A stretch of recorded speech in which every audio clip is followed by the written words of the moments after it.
jump back on this thing with not necessarily Caitlin, but it has to do with Caitlin, and it has to do with the younger players and how they're being received by legends of the game.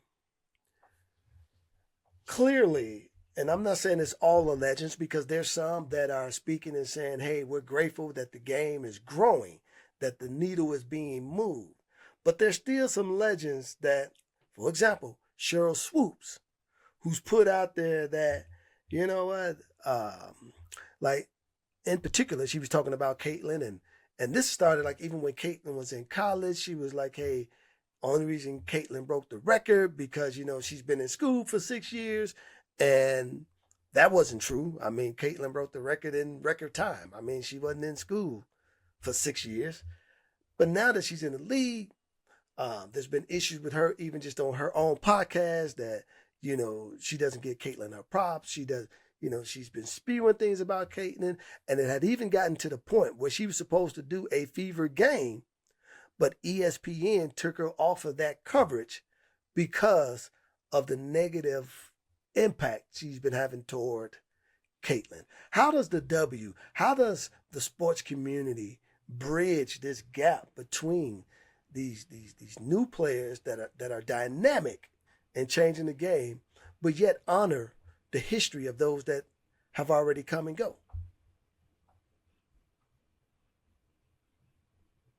You know, this topic is just so, you know, it's just so, I just hate it, because what if Caitlin was black? Would Cheryl Swoops be talking about this? Interesting. And then it really, I have no gray area with this. Like, it only boils down to this. You're a bitter, jealous superstar athlete of someone else. Oh, all right. How can you... Just put it out there, huh? Just put it out there. You're a bitter, jealous superstar. Word, she is a superstar. Absolutely. You were a superstar. Absolutely. You were one of the lauded, greatest to ever play. But right now, you're sounding and you're acting like a bitter, jealous superstar.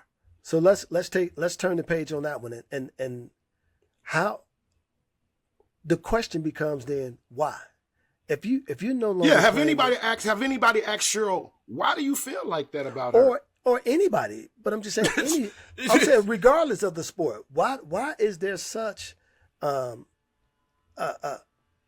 jealousy, or whatever we want to call it? Why is there such an issue are we calling that competitive, or is this something else? Yes, thank you. And she need to explain that. I don't know. I ain't in her brain. Don't know what she thinking, or how the WNBA treating her, have treated her since she done left the game, and whatever she's doing. I mean, I don't know what that relationship like. So if I'm a podcaster and she's on my show and I'm on her show, why ain't nobody asked her the number one ding question?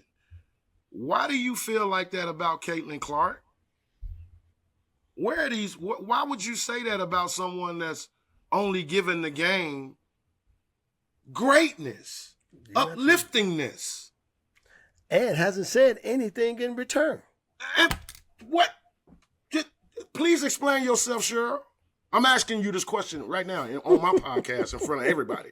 Please explain to us, why do you feel that way?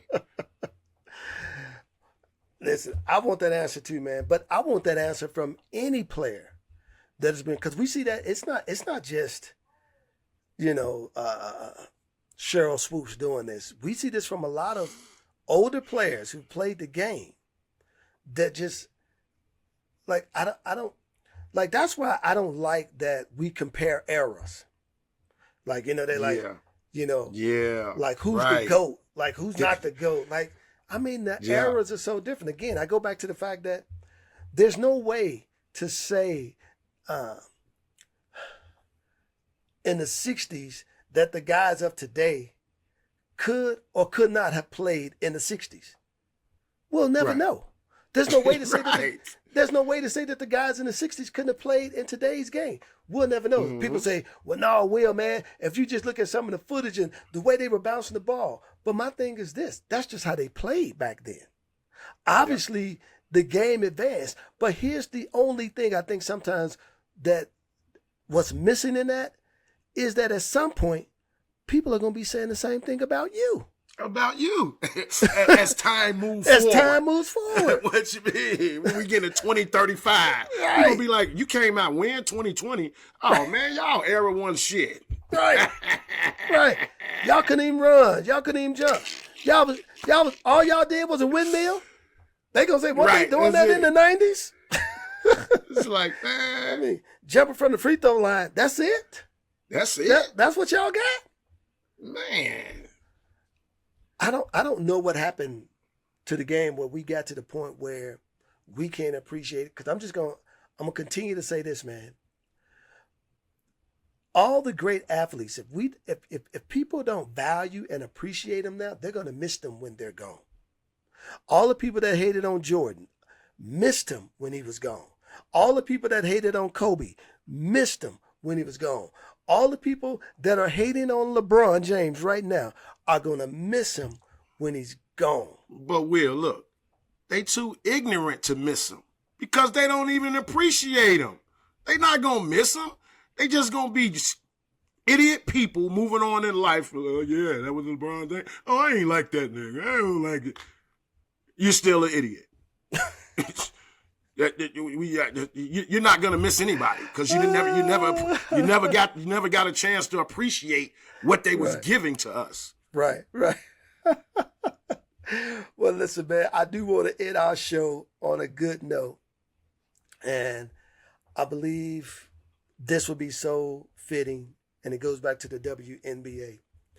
This goes out to my girl Maya Moore, who I think is probably the second greatest player to play the game in the women's game.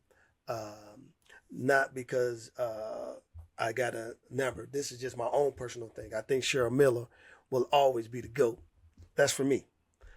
But Maya Moore, Minnesota Lynx, just retired her jersey number. She was the first Lady Jordan signature athlete. Jump shot was butter. Man, championships after championship. I mean, she's been a winner her whole life. And then the greatest move she ever made was, man, when she gave up the game of basketball to fight for social justice cause and wrongful imprisonment. Man, shout out to Maya Moore, man, for all of her great accomplishment. We salute you. You are the epitome of hoop dreams, and I hope that others read and value your story and that your legacy lives on forever. Yeah. Listen, Big ups to Maya Moore, man. Lady Jordan, first Jordan athlete.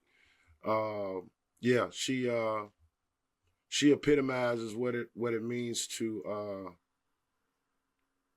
understand who she was and what's her importance to life. And that was fighting for something that she believed in and actually won, saved somebody's life, and then married him. I mean, shit, that's a movie. Absolutely. That is a movie. You're talking about ultimate hoop dreams. Ooh, she did it. Big ups to Maya Moore, 23. Maya Moore. Well, listen, I want to thank y'all for joining us for this basketball update. Hey, don't forget to check out our podcast. The Agee and Gates podcast is playing on all of your platforms. And when you get there, subscribe. Listen, you can find us on all of your social media platforms, Facebook, Instagram, Twitter, now known as X. We are out there. Find us because, again, we want to hear what you want to talk about, and we want to continue to share more of our knowledge of the game with you. Peace. And subscribe.